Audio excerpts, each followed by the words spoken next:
Söyönüm kerdemimde gelya seni göresüm. Sen menin bu dünyadaki hüvesim. Bağtımın ovadı yarım sen sesin. Söyönüm soğuma sana indi menden gözlerim. Dinlesene sana aytçık sözlerim.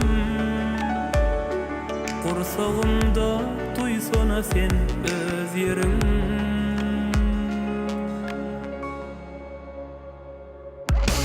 Sensin söyle alemim, kalbi arzulardan dolu.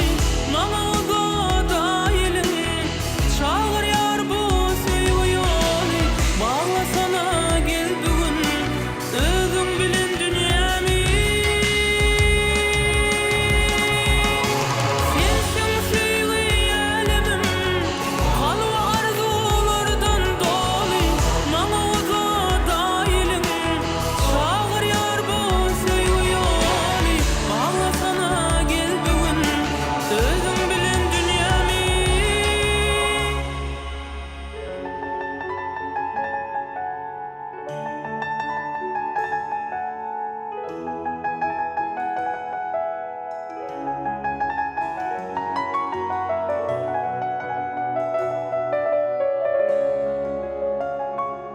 Söyönüm